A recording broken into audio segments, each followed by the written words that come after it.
حقیقی معنوں میں نہ کوئی سامان کی خرید ہوتی ہے، نہ کوئی فروخت ہوتی ہے، نہ کوئی قبضہ ہوتا ہے، بس یہ منافع کا کھیل ہے۔ یہ ہے ایک طریقہ۔ دوسرا طریقہ یہ ہے کہ بعض آن لائن کمپنیاں انٹرنیٹ پر سامان فروخت کرتی ہیں، اور اس کا طریقہ ان کے لیے یہ ہے کہ پہلے قیمت خریدار سے لے لیتی ہیں، سامان بعد میں حوالے کیا جاتا ہے۔ اگر تو اس طریقے میں ہر چیز بالکل نیٹ اینڈ کلین صاف ہو، کسی قسم کا دھوکہ فریب نہ ہو، تو اس میں کوئی شبہ نہیں کہ یہ جائز ہے۔ لیکن انٹرنیٹ کی دنیا میں کچھ بھی ہو سکتا ہے۔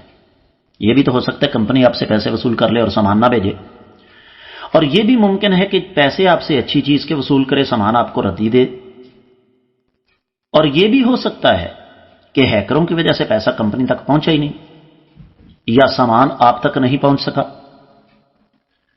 تو یہ بہت سارے ایسے کیسز ہمارے سامنے آئے کہ جی ہم نے انٹرنیٹ پر سامان دیکھ کر پیسے چکا دیے، لیکن جو چیز ہمارے پاس آئی وہ بیکار ترین اور ردی ترین تھی، دکھائی کچھ اور دی کچھ۔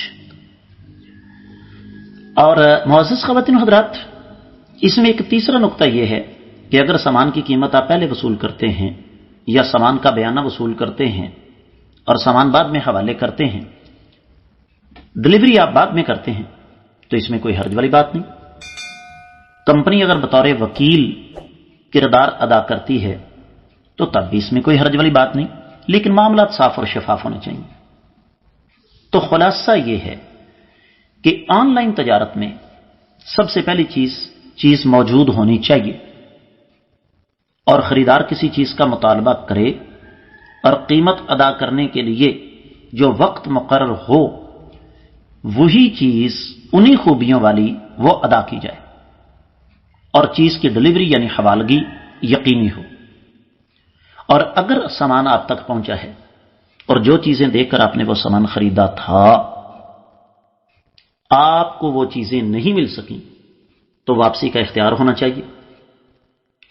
اور اگر بیچنے والے کے پاس صرف اشتہار ہے اور کچھ نہیں، کسی نے سامان طلب کیا، وہ مارکیٹ سے سامان خریدتا ہے اور پھر آپ تک ڈائریکٹلی پہنچا دیتا ہے، تو یہ دھوکہ ہے، اور یہ دوسرے کی ملکیت والا سامان بیچنا ہے جو کہ شریعت میں جائز نہیں ہے۔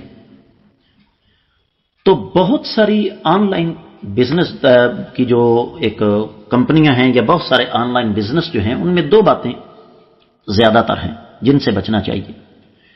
پہلی بات تو یہ کہ آپ ایک چیز قبضے میں لیے بغیر آگے فروخت کر رہے ہیں، یہ شرعی طور پر جائز نہیں ہے۔ دوسری چیز یہ ہے کہ خرید و فروخت کی کمپنی فرضی ہے، ان کے پاس کوئی سامان نہیں، کمپنی کا نام ہے، اشتہار دیا، خریداروں سے آرڈر لیا، اور دوسری آن لائن کمپنی سے سستا سامان خریدا اور خریدار کو مہنگا بیچ دیا۔ یہ غلط ہے، اور یہ غلط کیوں ہے؟ اس لیے کہ ایک چیز آپ کے پاس موجود ہی نہیں، آپ آگے کیسے اس کو فروخت کر سکتے ہیں؟ ہاں، اگر کوئی آپ یہ کہیں کہ جناب میرے پاس سامان موجود نہیں، میں وہ سامان خرید کر آپ کو دے سکتا ہوں لیکن میں اپنی اجرت لوں گا، تو یہ جائز۔ یعنی آپ بالفاظ دیگر یوں کہہ لیجئے کہ آن لائن تجارت کا سب سے بہترین طریقہ یہ ہے کہ تاجر اپنے سامان کا تعارف صحیح سے ہی کروائے تاکہ خریدار کو سامان کے بارے میں پوری معلومات مل جائیں۔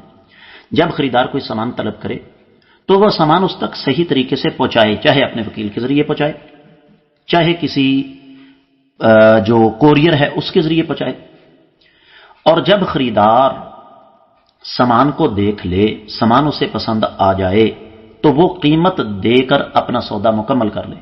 اگر سامان پسند نہیں ہے تو اس کو واپس کر دے، اور سامان قیمت ادا کرنے سے پہلے بھی لینا جائز ہے، اس کا بیانہ ایڈوانس بھی لیا جا سکتا ہے، لیکن ہیکروں سے خبردار رہنا چاہیے، اور یہ خریدنے والے اور بیچنے والے کو اس حوالے سے الرٹ رہنا ہوگا۔ اسی طریقے سے جیسے میں نے عرض کیا کہ شریعت نے ہر چیز کی بنیاد رکھی ہے واتقوا اللہ، اللہ تعالیٰ کے ڈر اور اللہ تعالیٰ کے خوف پر۔ آپ اللہ تعالیٰ کے ڈر اور اللہ کے خوف سے لوگوں کو فائدہ پہنچانے کی نیت سے تجارت کریں، صاف ستھری تجارت کریں انٹرنیٹ پر، اس میں کوئی حرج والی بات نہیں۔ تفصیلات میں نے اوپر بیان کر دی ہیں۔ میری دلی دعا ہے کہ اللہ رب العزت ہماری ان مسائل کو اپنی بارگاہ میں قبول و منظور فرمائے، ہمیں حلال کمانے اور کھانے کی توفیق عطا فرمائے۔ وما علی الا البلاغ المبین۔